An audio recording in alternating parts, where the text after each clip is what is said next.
Hi everybody.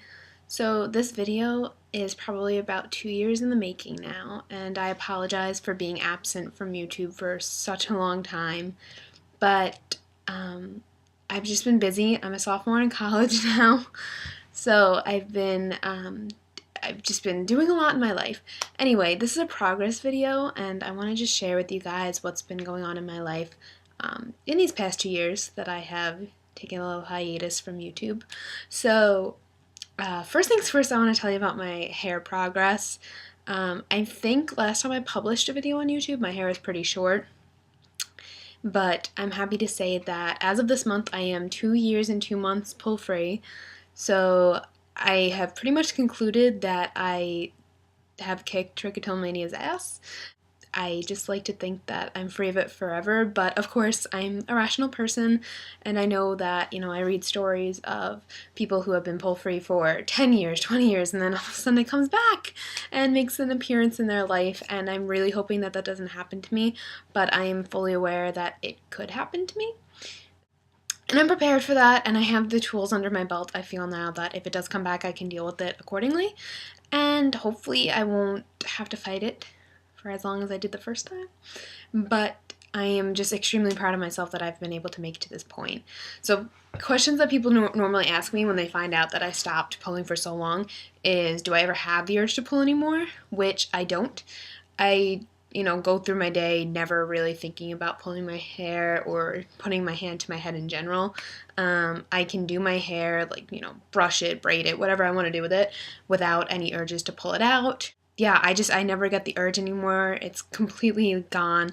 And that did take a long time. Even through the first year of being pull-free, I still would have urges here and there, just small, and it got less and less as time went on. But as of now, I don't have urges anymore, which is crazy. I never ever thought I would see a day where I didn't think about pulling my hair 24 hours a day. So I'm pretty proud of myself for that. I also wanted to share with you guys something that I never made a video about, but it was pretty evident, and I think this is pretty evident too. I've lost a lot of weight. Well,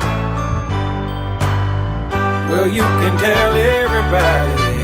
Yeah, you can tell everybody. Go ahead and tell everybody. I'm the man, I'm the man, I'm the man. I lost 120 pounds, and I did about 100 of that within a year. Actually, yeah, it was probably within like a 10-month period of time. And the extra 20 was like after that. I was severely overweight to the point of pretty much obesity, and I didn't realize how overweight I was until I started losing weight. And then I looked at old pictures and I was like, no way did I get that big. But I did! But I'm happy to say that I am now a completely healthy weight. I'm really in shape, and I have changed my life, completely turned it around. I am a gym rat, like beyond compare. My boyfriend makes complete fun of me because I would rather go to the gym than pretty much do anything else. And I eat so healthy. I tried to be vegan, and that just it didn't work out. In college anyway, there was no way. When I'm home, it's a little bit easier, but in college where I have to kind of accommodate to what's offered there, it wasn't working out. But I was vegetarian for about, I don't even know, 8 months or so, and that was not very difficult for me, even though red meat was something that I loved. I was a carnivore. Eventually, though, it got to the point where I wasn't getting the proper nutrition, and I mean, I'm not gonna lie, I was having some struggles with, accepting my body weight, and that I had lost so much weight and my body didn't want to lose anymore. This is the healthy weight for my body, and it took me a while to accept that. So I was having trouble getting the proper nutrition and things like that. So I started eating again. I don't eat red meat still, but it's chicken and fish, things like that. I love my lifestyle now, and I'm really, really in shape, and I go to the gym every day for probably 2 hours a day. I don't know, maybe that's overkill, but I love it. Last semester in school, I did rugby for the first time, and that's something that I never really thought about. I knew nothing about the game. It wasn't something that was offered at my high school, so I didn't really know about it. I just knew it was European, and you throw the ball backwards, and you get hurt a lot, probably. That's what I thought anyway. I did that for the first time, and I think that was the first time that I really realized, like, I can keep up with these girls. Like, I'm more fit than I gave myself credit for at that point. Just a really great experience, and I hope to be able to do it again. I couldn't do it this semester, and that is because of the next thing I'm going to talk about, which is after I lost all that weight in such a short amount of time.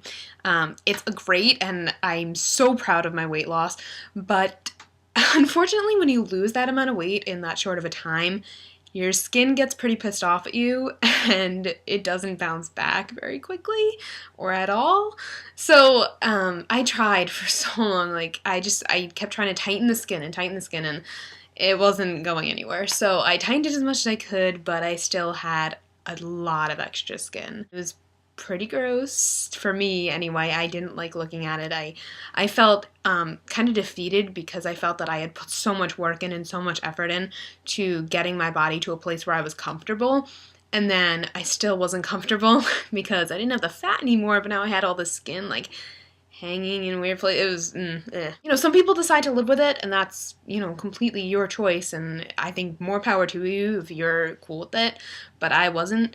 I decided to see a plastic surgeon and go over options like that, and I had the skin removed from my stomach, and I had a breast augmentation, and none of it, I mean, in technical terms, it was cosmetic, but it really wasn't, because I wasn't just doing it for the hell of it.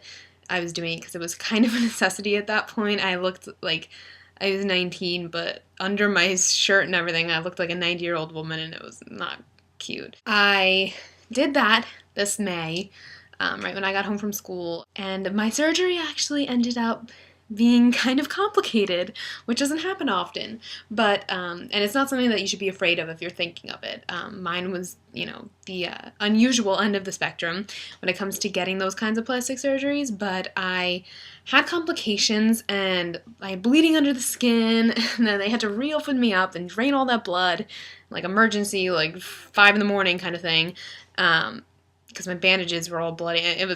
I was scared. I was really scared. And then to top it off, okay, funny story. So a priest came in because it was like a Catholic hospital, and I didn't know, like, he hadn't come into my room before. So he came in like right before I was going into this like second like unplanned surgery, and he started like blessing me, and I literally thought I was like getting last rites, and I got so scared and I started crying, and it was just bad. I was so scared. I thought that was it. I thought that was the end. Obviously it wasn't. It was a very hard recovery, and then the next day they were like, well, you lost about half the blood in your body, and I was like, oh, that's fantastic. Like, yeah, that's blessed. So then I had to get a blood transfusion, and then that wasn't enough, so I had to get a second blood transfusion. Point of that story is that after all of those surgeries, after a week I was sent home from the hospital, and literally a week later I was calling up my surgeon being like, so when can I go to the gym? And he thought I was probably clinically insane at that point. I had just started walking, like I just started getting out of bed on my own, and I could like walk like hunched over like an old lady, but I was like, well, I could totally like fast walk on a treadmill, and that's probably it, but it killed me that I couldn't do any physical exercise, because that's all I had, like, that's all I know. I like live for that. I live to get up in the morning and go to the gym, which is, I don't know if that's good or not. So the surgery was rough, and unfortunately for me, my scars didn't heal properly, so instead of healing like inside of my body, they healed outside of my body. So it's called keloids, so they're like all, maybe I'll make a video like explaining the surgery more and showing scars, but you guys don't need to see that right now. And I also am doing really well in school, and I've made Dean's List all 3 semesters that I've been in school now, and my GPA has been like a solid 3.8 every time. I'm a psychology major, so I'm happy to say that I'm studying psychology, and my hopes is that I can become a clinical psychologist and specialize in trichotillomania and adolescents. So I would love to treat adolescents and specifically trichotillomania, but, you know, a spectrum, obviously, of conditions and disorders and things like that. If I can say one thing, it's just that none of the struggles in my life I would take back. I would go through everything that I went through again, because it has literally shown me my purpose in life, and I know now that at age 19, I know that I am meant to help people. Like, I was put here to help stop the stigma of a mental illness, and it's an incredible feeling. You know, I look at all my friends who, you know, they switch majors and they're not sure what they want to do with their life, and that's completely normal. Like, that's probably the most normal thing in the world for an 18, 19-year-old kid. And here I am, and I know what I want to do with the rest of my life, and it's just an amazing feeling. And I always swore that if I ever overcame these things that were obstacles in my life, that I would stop at nothing to help the people that are still suffering. And I will hold true to that promise, and I will do anything I need to do and work as hard as I possibly can. And that is why I strive for the grades that I get. And that is why I put in 100% every single day, because I want to help people.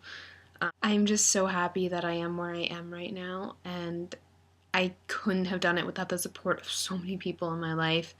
Never forget your support systems, because they are your biggest tool in overcoming any obstacle in your life, not just mental illness, not just weight, but anything that you're dealing with. The people in your life that love you and care about you are the most important thing. What I want to get across is, like, there's so many people in your life that are dealing with hard things, and you never know what another person is dealing with, and they can hide it and they can smile, but it's just important to remember to be kind. And I always think of Ellen DeGeneres signs off all the time with "be kind to one another," and that's really something that I want to embody and spread, that it's just so important to be kind to other people, because you don't know what someone's going through, and it's important that you could be the thing that changes their day and brightens their day. And it's so important to remember that. I had a lot of days where I was down and I was depressed and I was really, really having a hard time.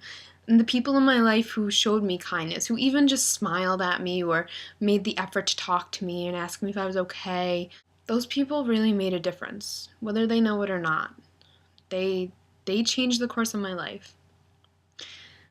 So I hope you all are doing really well, and I'm going to make more videos, I promise, and feel free to leave questions and comments, and I promise to answer all of them.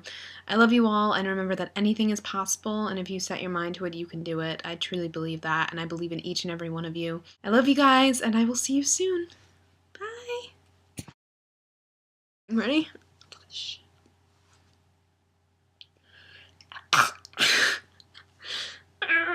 I'm trying. I'm really trying. Oh my god, what's in my throat?